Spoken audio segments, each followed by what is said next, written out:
ভালোই হয়েছে। এই হাড়ির মধ্যে ফুটাইছে বাচ্চা। আসসালামু আলাইকুম, আপনারা সবাই কেমন আছেন? আশা করি ভালো আছেন। যে যেখানে আছেন সুস্থ আছেন, আলহামদুলিল্লাহ। আপনাদের দোয়ায় আল্লাহ তাআলার অশেষ রহমতে আমিও ভালো আছি। তো এই যে আজকের ব্লগটা সকাল থেকে শুরু করতেছি। এখন প্রায় 8:30টার মতো বাজে। তো তো আজকে তো সব এলাকাতেই নির্বাচন শুরু। তো সকালবেলা ভাবলাম যে যেহেতু ওখানে যেতে হবে, এই জন্য সকালবেলা খুব হালকা পাতলা কিছু রান্না করব। তো এই যে সকালবেলা আমি আলু ভর্তা দিয়ে খিচুড়ি, তো ওর মধ্যেই আলুটা দিয়ে দিছিলাম। তো এই যে হয়েও গেছে। তো ভাবলাম যে বিষয়টা আপনাদের সঙ্গে শেয়ার করি। তো এই যে ভর্তাটা করে আর কি, তানভীরের মাথায় তো এখন আগুন ধরে গেছে যে আমি এটা দিয়ে খাবো না। ও আবার শুকনা খিচুড়ি খায় না, ও তো এমনিই ডিম পছন্দ করে। ও কিন্তু এদিকে আবার বেঁকে বসে আছে যে এটা আমার ডিম কই, ডিম রান্না করে দাও, আমি ডিম দিয়ে ভাত খাবো। তো আবার সেই আলু ভর্তা করে ওকে আবার ডিমটা ভেজে এনে দিলাম। তো ডিম ভাজা দিয়ে খিচুড়ি, আবার ওকে বায়না ধরছে যে খাওয়াই দাও। তো প্রচুর গরমের মধ্যে কিন্তু বাচ্চাদের খাওয়ানো ঝামেলা। তো ওই যে আবার সকাল সকাল যাওয়ার জন্য আর কি সব কাজগুলো খুব তাড়াহুড়ো করে সেরে ফেলার জন্য আর কি। তো ওই যে ছায়াকে ছাগল দিছিল দাদি, তো ছাগলটাকে আগে খাওয়ালাম, যেহেতু ও তো জানতো ওদেরকে তো খাওয়াইতে হয়। তো আস্তে আস্তে সব কাজগুলো সারবো, তো এই জন্য আগে ছাগলটাকে খাওয়াই নিলাম। তো ছাগলটা এত মানে ওকে মুখে তুলে না দিলে আর খায় না। ও মানুষের মতো মুখে তুলে তুলে খায় আর কি। যেমন আমি তানভীরকে খাওয়াই দিই, তো মনে করেন যে ও কিন্তু আমার আরেকটা সন্তানের মতোই। ওকেও অনেকক্ষণ সময় নিয়ে মুখে তুলে তুলে খাওয়াই দিতে হয়। তো এই যে বের হয়েছি হলো ভোট দিতে যাওয়ার জন্য। তো ভাবছিলাম যে চারজন একসাথে যাব, তো সেটা আর হলো না। সবাই যার যার কামে সে ব্যস্ত, ওই জন্য আমি আর আমার শাশুড়ি তো একাই যাব। চলেন তো যাওয়া যাক। তো আর কি ভোটটা তো দিতে যাইতে আর কি চাইছিলামই না, তো ওখানে অনেক মারামারি হয়। তো যাই হোক, এই জন্য যেতে চাইছিলাম না, ভয় ভয় করতেছিল। তো আমার শ্বশুর আর কি সকালে উঠে গেছিল ভোটটা দিতে, তো অনেক সুস্থভাবে আর কি ভোটটা হচ্ছে। এসে বললো যে যাও, যাই দিয়ে আসো, কোনো ঝামেলা নেই।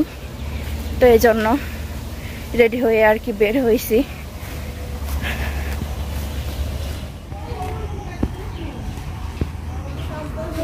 ভাবে যাবেন না দিতে?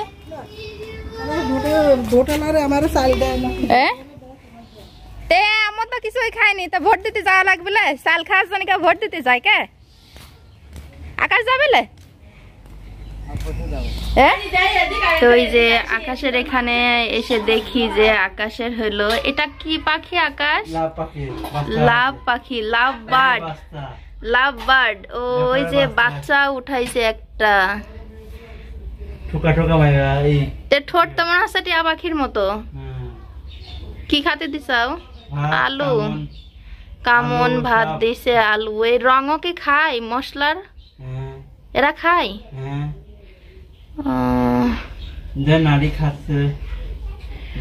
বাচ্চাটা ভয়ে আছে। চনো বাচ্চা, ছোট্ট একটা বাচ্চা এক কোণে বসে আছে বাচ্চাটা। ভালোই হয়েছে, এই হাড়ির মধ্যে ফুটাইছে বাচ্চা। এই যে বালু দিয়ে রাখছে একটা হাড়ি ছিদ্র করে, তো ওর মধ্যেই বাচ্চাটা উঠাইছে। তো ওই যে সবাই যার যার মতো চলে গেছে, তো পিছ পড়ে গেছি আমি আর আমার বড় ননদ। তো আমরা এখন আস্তে আস্তে রওনা দিচ্ছি। তো যাই হোক, রাস্তা পুরোটাই ফাঁকা পড়ে গেছি। তো এখন তো আমরাও রওনা দিয়ে দিয়েছি। পুরো রাস্তাটাই কিন্তু ফাঁকা। তো যাদেরকে ভোট দেবো কথা ছিল যে তাদেরকে গাড়িতে করে নিয়ে যাবে, কিন্তু না, পুরো রাস্তাটাই কিন্তু ফাঁকা, হেঁটে যেতে হচ্ছিল। তো এই যে আমরা প্রায় ভোট কেন্দ্রে চলে আসছি। তো দেখে মনে হচ্ছে যে বেশি একটা ভিড় নাই।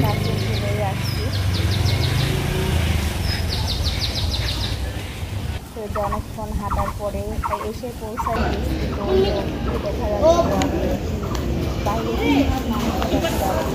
তো যাই হোক, ওখানে কিছু ফোন অ্যালাউ ছিল না, তারপরও করে বলছি ওখানে ফোন নিয়ে যেও না, কিছু করে নিয়ে। তো ভাবলাম করবো মানুষকে তো বসতে দেয় নাই। তো যে এখানে আবার সে ভোটের নাম্বার দেওয়া হচ্ছে, এখান থেকে নাম্বারটা নিলাম।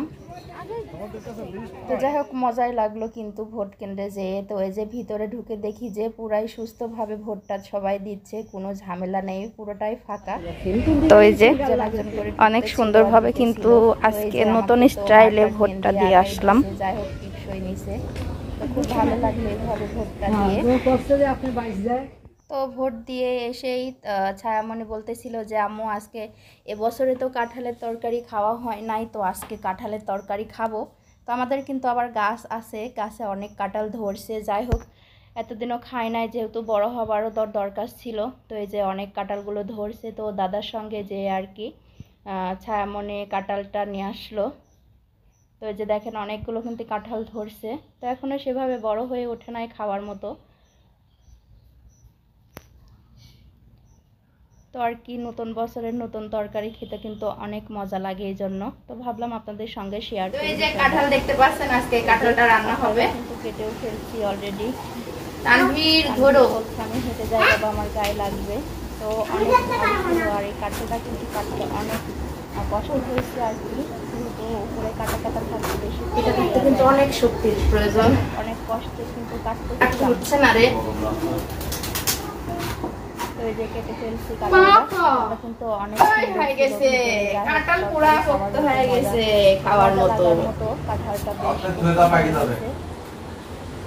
তেল দিয়ে আসতে হবে, তো একটা বাটির মধ্যে একটু তেল দিয়ে আসুন। তো অনেক কাজে সাহায্য করে, পাশাপাশি আমি করতে লাগলে। তো যাই হোক এভাবে কিন্তু তেমন আমরা শিখছি।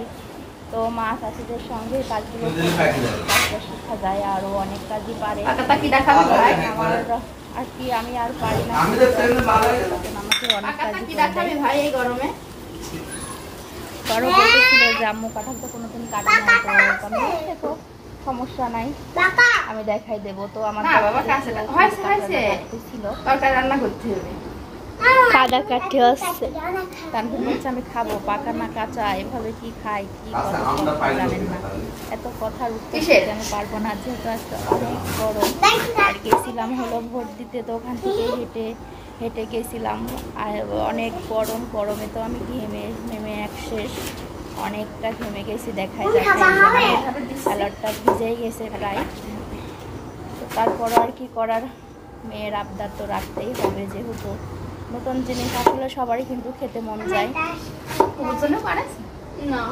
গাছের কাঁঠাল বলে, তো এটা কাটা বাবা কষ্ট, বললেই খাওয়া না। তো এই যে কাঁঠালটা কিন্তু আমি কেটে ধুয়ে অলরেডি হলো ভাপে বসাইছি। তো ভাপ দিয়ে যে কাঁঠালের কষ পানিটা বের হবে, তো সেটা আমি আগে ফেলে দেব।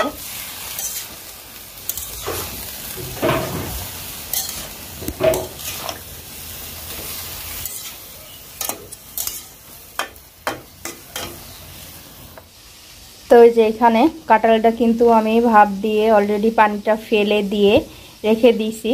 তো এখন মশলা দিব। তো এই যে এখানে মশলাটা কষানো হচ্ছে, মশলাটার কালারটা কিন্তু অনেক সুন্দর আসছে, হয়েও গেছে কষানো, তেলটা উপরে উঠে আসছে। এবার আমি কাঁঠালটা দিয়ে দেব।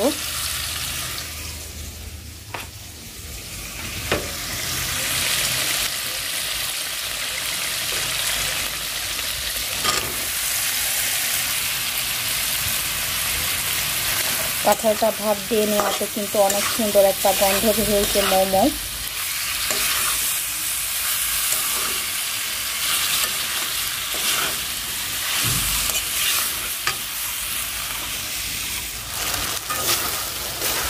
এই যে কাঁঠাল রান্নাটা কিন্তু প্রায় হয়ে আসছে, চারপাশ দিয়ে তেল উঠে আসছে। তো আজকে প্রচুর রোদ গরম, এত গরমের মধ্যে কিন্তু আজকে শখে যেহেতু বছরের আজকে প্রথম এই কাঁঠাল রান্না করে খাবো, তো যতই ঘামি না কেন অনেক গরম লাগতেছে, আমি কিন্তু ঘেমে এক শেষ, তারপরও এটা রান্না করে ছাড়লাম।